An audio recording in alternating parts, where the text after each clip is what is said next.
napakagandang bukid, napakagandang puno. Halika kayo dito, guys.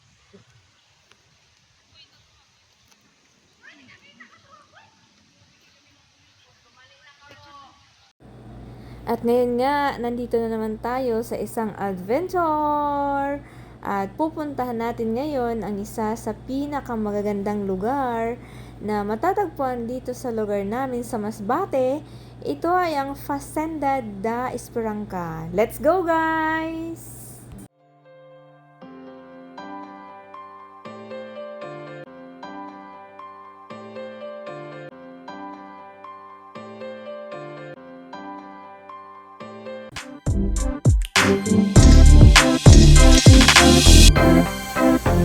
At napakaganda ngayon ng makikita natin na ating dinaraanan na kung saan napakaraming baka, hindi lang makikita sa video natin.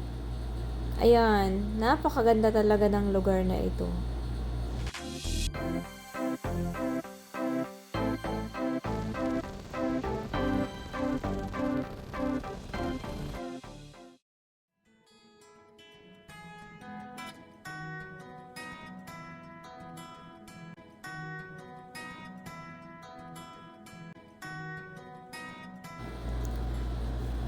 At sa wakas, narating na natin ang ating pakay.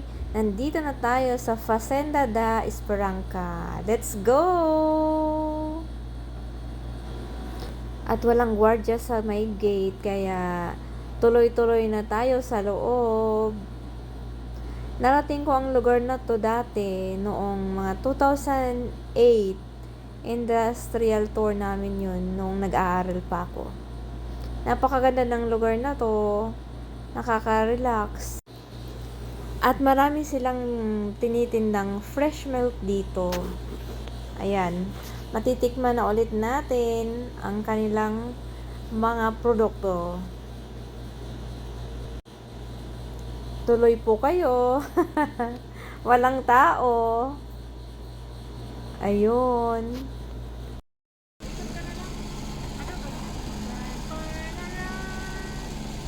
Fresh milk, ano ng fresh milk? Ano kita di mabak? Masugad ka sa lango.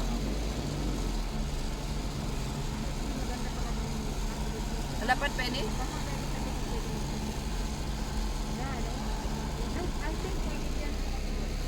Pwede ba siguro na magtaliko? Adi kita di mabakan. Kuya, pwede magtalibod na sa rakyan? Wala man bayad? May fresh milk. Adi din nababakan?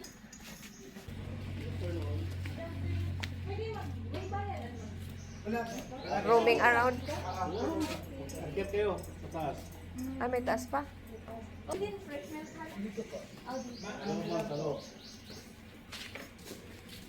May mga flavors po. May mango, ube, mango, tsaka yung plain na lang natira eh. Madaming bumili. May small, 50, 100. Mango, ube. Ano, tag-50 siya? Ini, tag-50. Apo. Baka nasan 5 na tag 50, tas 100 na taguro. 5 na. Obe. Ay niya na lang pagbalik ta, mabakal kita sa... Pag mag-wholesale di kuya, amo na agad ang pinaka-price. Ano po? Ganito po yung ano, wholesale. 250.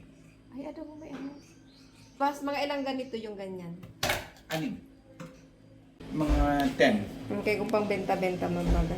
Ilang days po ang lifespan? Ay, mga ano lang po yan. Pag Pag sa- wholesale po, mga ano matagal yan. Pero pag, Pag sa labas na... pag ano lang, pag mga ano, hindi ko masabi masyado. Frozen lang po yun. Basta frozen lang. Lagi lang siyang frozen. Oo. Na-pasteurized na naman siya ngayon dito. Pasteurized na siya. Ano? Ano ba ito? Ilang paling na Andito na kami sa bahay ng sa Hacienda. Partner. Hacienda. Ito yung mga mangga namin na nag-harvest na. Pero marami pang dito. Ito yung hacienda po namin. Yan po ang kamanggaan po. Ano na Pag daw? pumasyal kayo dito, papakainin ko kayo ng prutas. Adiyo. Ay, may gardens in na. dito. Yung mga garden ko na limangan ko pag na-stress ako. Tinatanaw ko lang yung mga tauhan ko.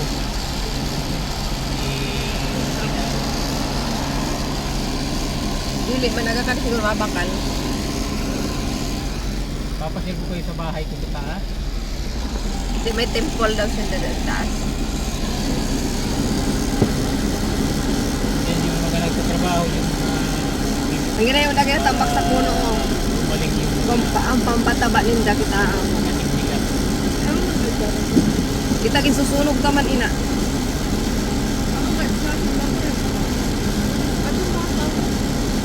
Ah, mga Brahman. Amo na da kay ni dit. Agad sa taas oh.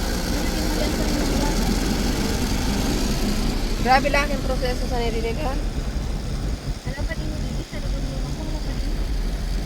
Takay 300 hectares. Bili pa yung pagkatuho. Dito kami baka.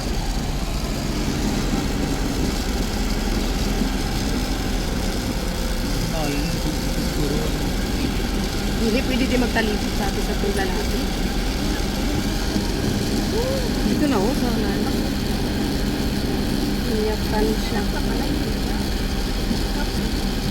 Ay, may na-cross na mo ang dating flow.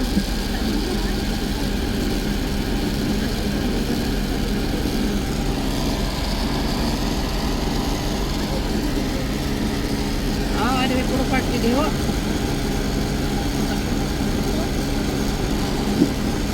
Ito may tulay-tulay din. Kita niya maulong sa pulo.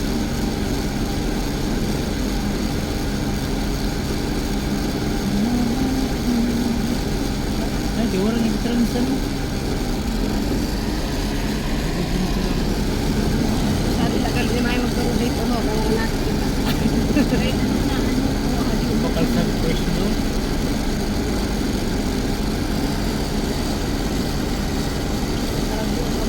Ano pag kita ko di ani ng taga Manila na primuhong ko.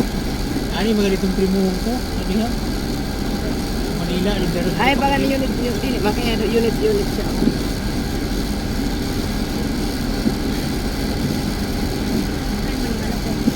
Ang paunong paubos na nila. Ano ho? Magbabalik ko.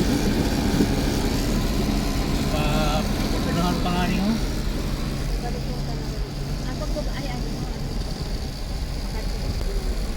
Makain po kasi Ay, ka madamalo sa tataping.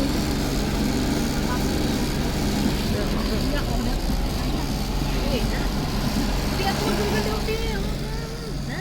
Tapos yun na kita. Sigsag bagay na pag umagi ka da. Anong kamino ng sigsag?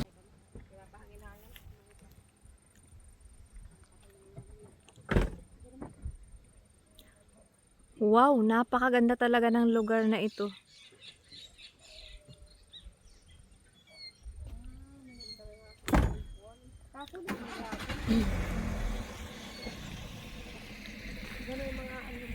At ngayon ay nandito na kami sa loob ng Hacienda de Esperanza. Ayun, napakaganda ng lugar na ito. Wow. Mabubusog ka. Mabubusog ang mga mata mo sa ganda ng tanawin kahit walang laman ng tiyan. Ay hindi mo iindahin. 'Di ba? At may baon-baon tayong ano. Umili tayo ng fresh milk. Asan ang fresh milk mo? Para. Dalang galing kamino mo? Ay, pa kamino ini. Adawon mo turo, nagrirog sana ho. Kay di lang ba kita nagsulod? Adang kamino ho, adaho. Ay, kita sulod sa ubos. Sa kabila. Ah, nalampas Ito, na lang. oo.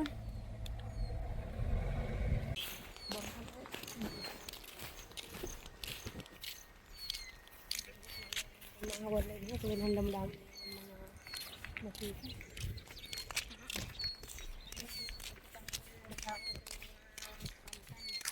Mga burak. Ate. Kasi ito dito, yun ang mga secluded na area mo na siya. Dili sa sabi sa to sa amon, sabi sa to sa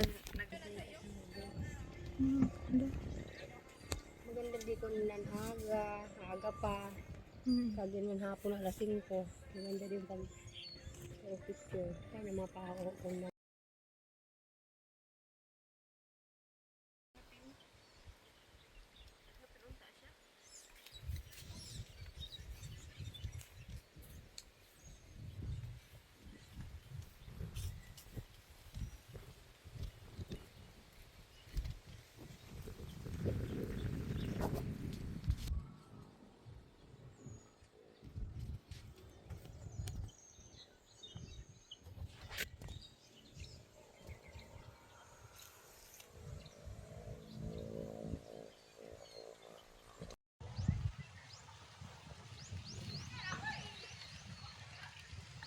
Hello guys! Talagang napakaganda sa lugar na to. Kahit napakainit ng panahon.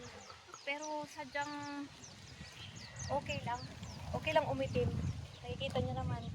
Kasi minsan lang naman ang init eh. Pagtsuro daw tinidiho.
Native goats.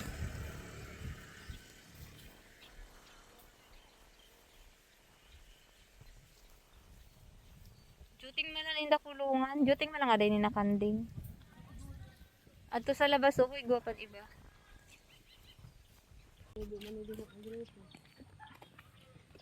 Kita daw. Laki makabas kita. Ito, higa din. Kaya bawal. Dili na. Awas kitang kamot. Uy, maganda nila masita. So mo. Mainit. May malamig na mainit. Tunuig na.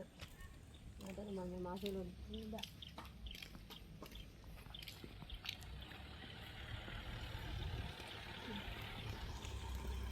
Piña Francia.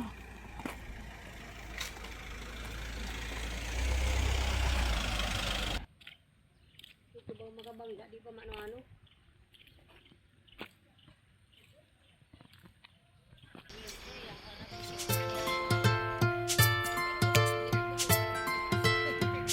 Michael Tani sa kaisura.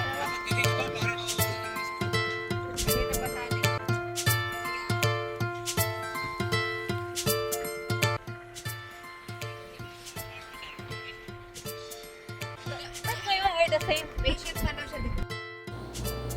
At sa tagal namin dun sa loob, sa wakas, natapos rin yung pamamasyal namin.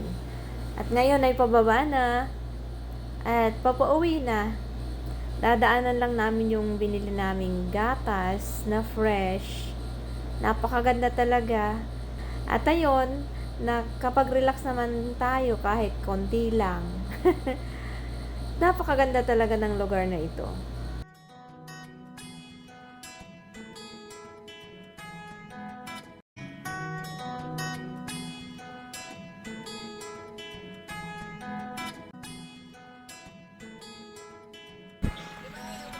Alam ko nang dabo no udo. Kayo mo kababa. Sa paka, kaginaan sa damo. Matahupan. Ito puro hindi naman nakawal sa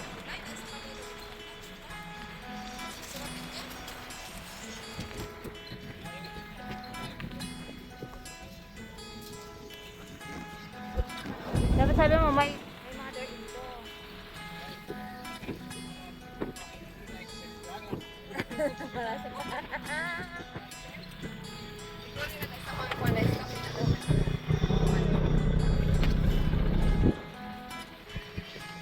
ko nga din sa iyo kaya.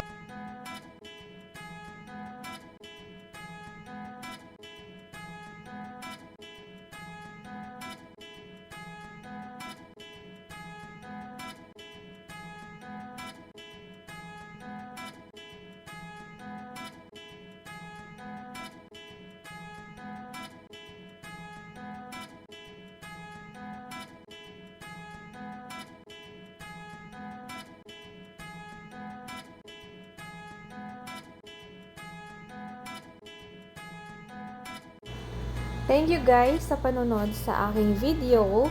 See you sa aming next adventure. Bye-bye!